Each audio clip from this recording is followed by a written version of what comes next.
Dear students, good morning all of you. आप सभी का एक बार फिर से सर्वोदय पब्लिक स्कूल की ऑनलाइन क्लासेज में स्वागत है।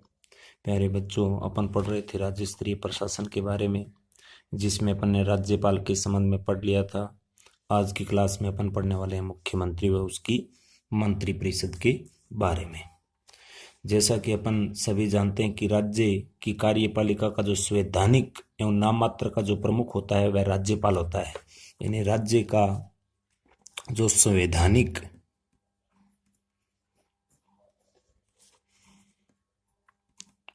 प्रमुख होता है वह राज्यपाल होता है। और राज्य की कार्यपालिका का जो वास्तविक या कार्यकारी जो मुख्य होता है वह होता है मुख्यमंत्री। वास्तविक मुख्य कार्यपालिका का होता है वह होता है मुख्यमंत्री। तो राज्य स्तर पर मुख्यमंत्री का अहम रोल रहता है राजनीतिक क्षेत्र में, क्योंकि अपन सब जानते हैं कि जो स्थिति केंद्र में प्रधानमंत्री की होती है वही सेम स्थिति राज्य स्तर पर मुख्यमंत्री की होती है। तो मुख्यमंत्री किस प्रकार से बनता है, उसके बनने के लिए क्या योग्यता चाहिए, तो उसके संबंध में अपन पूरा पढ़ने वाले हैं। तो आपको पूरा ध्यान से सुनना है, समझना है। सबसे पहले अपन देखते हैं मुख्यमंत्री की योग्यता। मुख्यमंत्री की योग्यता कि मुख्यमंत्री बनने के लिए क्या योग्यताएं आवश्यक हैं। तो अपन सब जानते हैं कि वह एक तो भारत का नागरिक होना चाहिए, भारत का नागरिक होना चाहिए, और उसकी कम से कम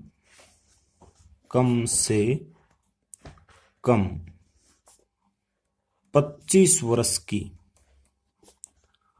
आयु पूर्ण कर चुका हो।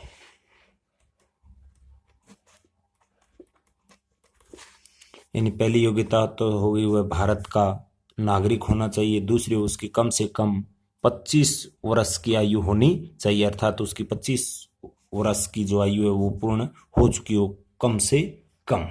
इसी के साथ वह राज्य विधानमंडल का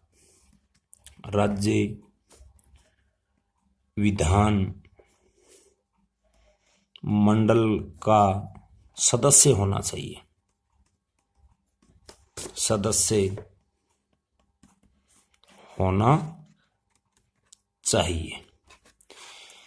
राज्य विधानमंडल का सदस्य होना चाहिए, अर्थात वह विधानमंडल के किसी भी सदन का सदस्य होना चाहिए, क्योंकि विधानमंडल के दो सदन होते हैं, विधानसभा और विधान परिषद। इन दोनों में से वह किसी न किसी एक का सदस्य होना जरूरी है।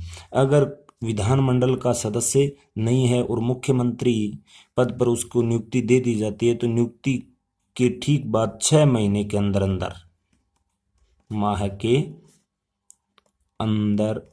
उसको विधानमंडल के किसी भी सदन में से एक की सदस्यता ग्रहण करनी आवश्यक होती है। और अगर वह इस प्रकार से 6 महीने के अंदर विधानमंडल के सदन की सदस्यता ग्रहण नहीं करता है तो वो पद अपने आप ही रिक्त हो जाएगा। तो ये इसकी एक महत्वपूर्ण योग्यता है कि वो भारत का नागरिक होना चाहिए और वो 25 वर्ष की आयु सीमा है वो पूर्ण कर चुका हो, और विधानमंडल अर्थात विधानसभा या विधान परिषद का सदस्य होना चाहिए मुख्यमंत्री बनने के लिए। फिर देखते हैं अपन, अब आपसे एक सीधा क्वेश्चन पूछा जाए कि मुख्यमंत्री निर्वाचित होता है, मनोनीत होता है या नियुक्त होता है, तो आपको ध्यान में रखना है मुख्यमंत्री हमेशा क्या होता है, नियुक्त होता है, नियुक्त। तो अब पढ़ेंगे अपन इसी मुख्यमंत्री के संबंध में, मुख्यमंत्री की नियुक्ति के संबंध में, किसको नियुक्ति कौन देता है और किस व्यक्ति को दी जाती है नियुक्ति। क्योंकि विधान सभा या विधान परिषद के तो काफी सदस्य होते हैं, सभी को तो अपन मुख्यमंत्री बना नहीं सकते। तो उसको नियुक्ति किस व्यक्ति को दी जाएगी और कौन देगा, इसके संबंध में देखेंगे। तो मुख्यमंत्री को जो नियुक्ति दी जाती है वह दी जाती है संविधान के आर्टिकल 164 के अनुसार। विधानमंडल की निम्न सदन अर्थात विधान सभा में बहुमत प्राप्त दल के नेता को राज्यपाल मुख्यमंत्री पद पर नियुक्ति देता है या नियुक्त करता है। तो नियुक्ति किस आर्टिकल में है मुख्यमंत्री की? 164 में। नियुक्ति देगा कौन? राज्यपाल। यानी मुख्यमंत्री को कौन नियुक्त करेगा? राज्यपाल। किस व्यक्ति को करेगा? विधानसभा में बहुमत प्राप्त दल के नेता को। अर्थात इसको अपन ये भी बोल सकते हैं कि विधानमंडल के निम्न सदन में उसको बहुमत होना चाहिए और उस बहुमत प्राप्त दल के नेता को ही मुख्यमंत्री पद पर नियुक्त किया जाएगा। लेकिन अपन राज्यपाल की इस संबंध में सविवेक की शक्तियों में और भी पढ़ा था। अगर किसी भी दल के पास विधानसभा में स्पष्ट बहुमत नहीं है तो वो सविवेक के आधार पर जो सबसे बड़ा राजनीतिक दल है उस दल के नेता को मुख्यमंत्री बनाने या सरकार बनाने के लिए आमंत्रित कर सकता है और उसको बहुमत साबित करने का निर्देश देता है, जो बात अपन पिछले क्लास में पढ़ चुके हैं। इसके बाद में अपन अब देखते हैं कि ये मुख्यमंत्री कितने दिन के लिए बनता है, इसका कार्यकाल क्या होता है। कार्यकाल इसका जो सामान्य होता है वह 5 वर्ष का होता है। लेकिन संविधान के अंदर एक शब्द उल्लेखित है कि इसकी नियुक्ति तो वैसे सामान्यतः 5 वर्ष के लिए होती है, लेकिन राज्यपाल के प्रसाद पर्यंत अपने पद पर बना रहता है। कौन? मुख्यमंत्री। राज्यपाल के प्रसाद पर्यंत अपने पद पर बना रहता है। यहां राज्यपाल के प्रसाद पर्यंत का अर्थ हो गया कि जब तक उसको विधानसभा में बहुमत प्राप्त है तब तक वो मुख्यमंत्री पद पर बना रहेगा, और जिस दिन यहां से अर्थात विधानसभा से विश्वास मत खो देता है तो उसी दिन से उसको पद से हटना पड़ेगा। अब देखते हैं इसकी शपथ। मुख्यमंत्री को जो शपथ दिलाता है वह दिलाता है राज्यपाल। किस व्यक्ति को दिलाएगा वो अपन देख चुके हैं कि जिसको लोकसभा में बहुमत प्राप्त दल का नेता है, जिसकी नियुक्ति मुख्यमंत्री पद पर हुई है, उसी व्यक्ति को राज्यपाल मुख्यमंत्री पद पर नियुक्ति देगा और उसके बाद शपथ दिलाएगा। और इसके बाद में देखते हैं अगर ये अपने सामान्यतः कार्यकाल से पहले भी अपना त्याग पत्र दे सकता है, तो त्याग पत्र किसको देता है? त्याग पत्र ये देता है मुख्यमंत्री। जो त्याग पत्र देता है वह अपना राज्यपाल को ही देता है, राज्यपाल को। यानी कि शपथ भी राज्यपाल और त्याग पत्र भी मुख्यमंत्री राज्यपाल को देगा और मुख्यमंत्री की नियुक्ति भी राज्यपाल करेगा। तो ये सामान्य कुछ बातें हुई मुख्यमंत्री के बारे में। अब देखते हैं मुख्यमंत्री के साथ ही मंत्रिपरिषद के बारे में, जो राज्य की कार्यपालिका जो मंत्रिपरिषद है उसके बारे में। राज्य मंत्री परिषद, जो राज्य मंत्रिपरिषद है उसका उल्लेख अपने संविधान के आर्टिकल संविधान के अनुच्छेद 163 में दिया हुआ है।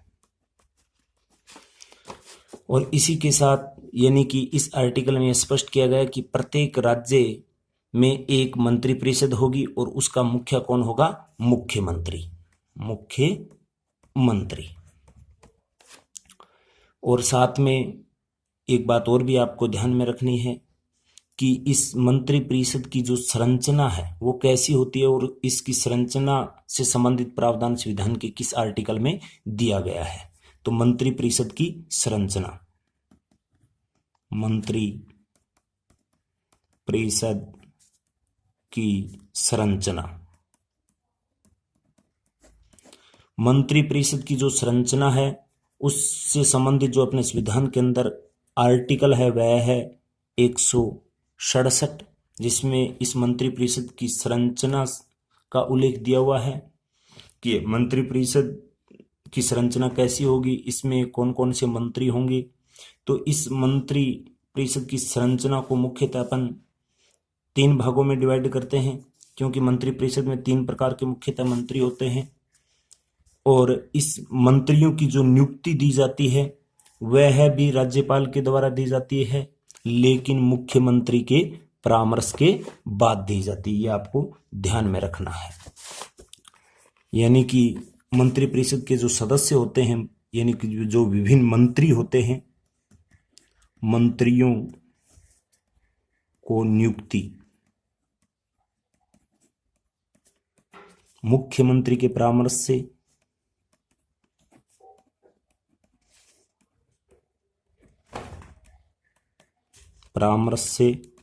राज्यपाल ही करता है। यानी कि मुख्य जो मंत्री होते हैं उनकी नियुक्ति भी राज्यपाल करता है, लेकिन मुख्यमंत्री के परामर्श से। इसका विस्तार से मैं आपको बताऊंगा जब मुख्यमंत्री की कार्य एवं शक्तियां बताऊंगा नेक्स्ट टाइम, अभी नेक्स्ट क्लास में। और इसी के साथ ये किस व्यक्ति को मंत्री पद पर नियुक्त किया जाना है, कितने मंत्री बनाए जाने हैं, उसके संबंध में एक निश्चित आकार निर्धारित किया गया है। यानी इस मंत्री परिषद का आकार भी एक निश्चित संख्या में निश्चित किया गया है, जो किया गया था अपन ने पहले भी पढ़ा था। केंद्र की जो संघ सरकार थी, अर्थात केंद्र की कार्यपालिका के बारे में उसमें बताया था आपको मैंने कि 91वें संविधान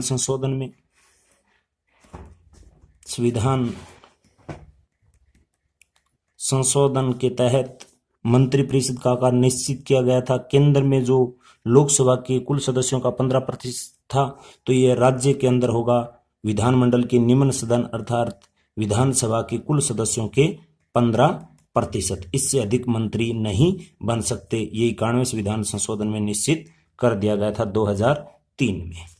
तो अब आपकी सामान्य जानकारी के लिए एक सीधा क्वेश्चन उठाया जाए कि राजस्थान में अधिकतम मंत्री परिषद में कितने सदस्य शामिल हो सकते हैं। तो अपन सब जानते हैं विधानसभा में राजस्थान में कुल 200 सदस्य हैं, उसका 15% निकालते हैं तो 30 सदस्य राजस्थान की जो मंत्री परिषद है उसमें हो सकते हैं, मुख्यमंत्री सहित। तो ये इसका आकार भी आपको ध्यान में रखना है। अब देखते हैं इसी संरचना में आगे कि इसको कितने भागों में अपन विभाजित करते हैं। मंत्री परिषद को मुख्यतः अपन 3 भागों में डिवाइड करते हैं, जिसमें पहला है कैबिनेट मंत्री। ये प्रथम स्तर के मंत्री होते हैं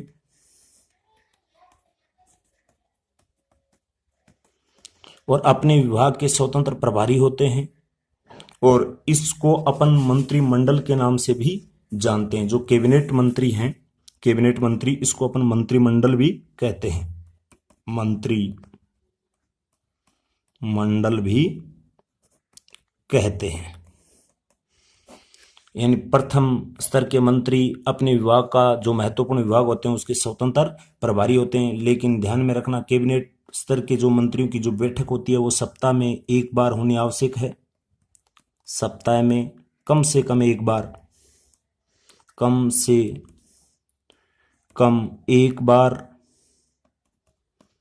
होनी आवश्यक है इसकी बैठक,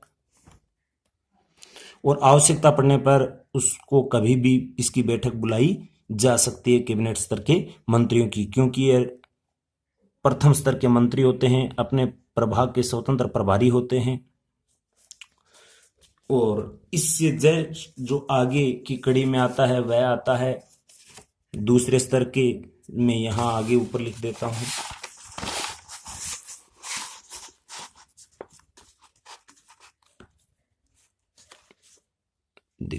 राज्य मंत्री दिखाई दे रहा है, राज्य मंत्री, जो ये दूसरे स्तर के मंत्री होते हैं।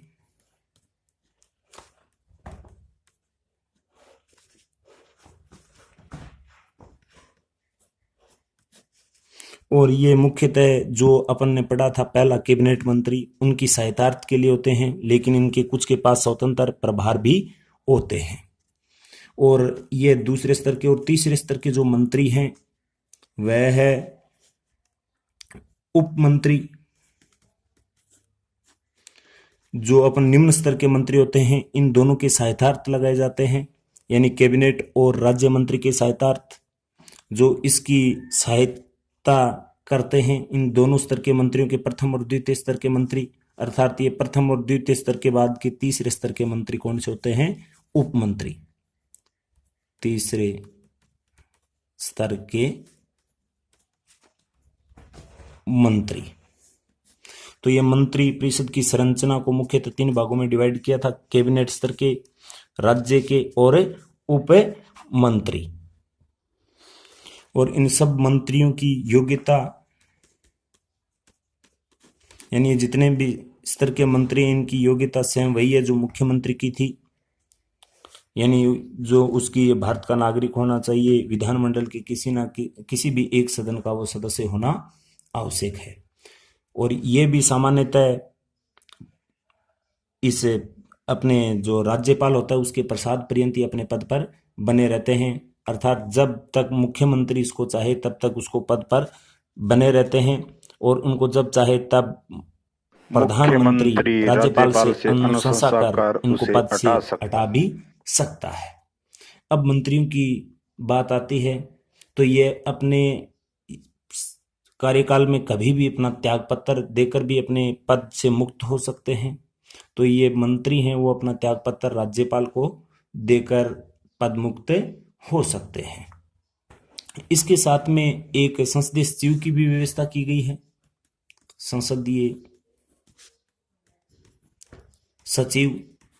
संसदीय सचिव की व्यवस्था अपने राजस्थान में, अगर ये वैसे अपने दल के युवा नेता होते हैं, इनको राजनीतिक अनुभव थोड़ा कम होता है। और अपने राजस्थान स्तर की अगर बात की जाए, आपकी सामान्य जानकारी के लिए मैं बता देता हूं कि राजस्थान में जो संसदीय पद की जो व्यवस्था है, राजस्थान के अंदर इस संसदीय सचिव पद की व्यवस्था ये 1967 में उस समय के तत्कालिक मुख्यमंत्री मोहनलाल जी सुखाड़िया ने की थी। तो ये भी आपको ध्यान में रखना है, भविष्य में आगे आपके काम आएगा। लेकिन इस मंत्री परिषद के संबंध में एक महत्वपूर्ण क्वेश्चन एक और है कि यह मंत्री परिषद सामूहिक रूप से विधानसभा के प्रति उत्तरदायी होती है। अर्थात यदि विधानसभा में एक मंत्री के विरुद्ध भी अविश्वास प्रस्ताव आ जाता है तो इस संपूर्ण की संपूर्ण जो ये मंत्री परिषद है इसको अपना त्यागपत्र देना पड़ता है, अर्थात वो उनके सभी के समक्ष अविश्वास प्रस्ताव माना जाएगा। यानी कि एक मंत्री के विरुद्ध भी अविश्वास प्रस्ताव आता है तो वो अविश्वास प्रस्ताव संपूर्ण मंत्री परिषद का ही समझा जाएगा, जिसे अपन बोलते हैं मंत्री परिषद की सामूहिक उत्तरदायित्व है। मंत्री परिषद के सामूहिक उत्तरदायित्व है।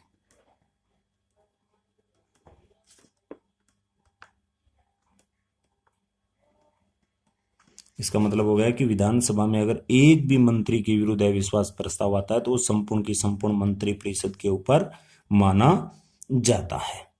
तो ये हो गई मंत्री परिषद के बारे में कुछ सामान्य जानकारी। इससे आगे अपन देखते हैं मंत्रिमंडल के सचिवालय के बारे में। मंत्रिमंडल का सचिवालय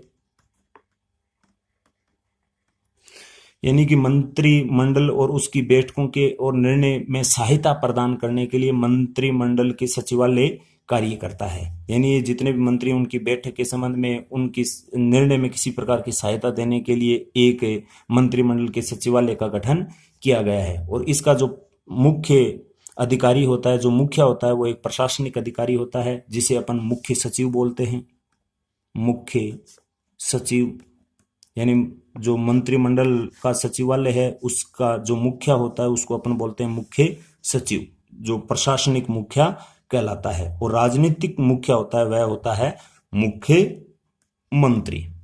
और इसी के साथ में आपको सामान्य जानकारी के लिए एक दो क्वेश्चन और बता देता हूं। जैसे अपने राजस्थान के पहले जो मनोनीत मुख्यमंत्री थे वो हीरालाल शास्त्री थे। राजस्थान के प्रथम जो निर्वाचित मुख्यमंत्री थे वो टेकाराम पालीवाल थे। और राजस्थान में अगर सबसे लंबी अवधि तक मुख्यमंत्री के पद पर कोई व्यक्ति रहा है तो वो रहा है मोहनलाल सुखाड़िया, जिसे अपन आधुनिक राजस्थान का निर्माता कहते हैं। और राजस्थान का जो वर्तमान में मुख्यमंत्री है जो आप सभी जानते हैं अशोक गहलोत है। तो आज अपन ने ये पढ़ा मुख्यमंत्री व मंत्रिपरिषद के बारे में। तो मैं समझता हूं कि आप सभी को ये समझ में आया होगा। और इससे आगे इसके मुख्यमंत्री के जो कार्य हैं और उनकी शक्तियां उसको पढ़ेंगे अपन नेक्स्ट क्लास में। तब तक के लिए धन्यवाद।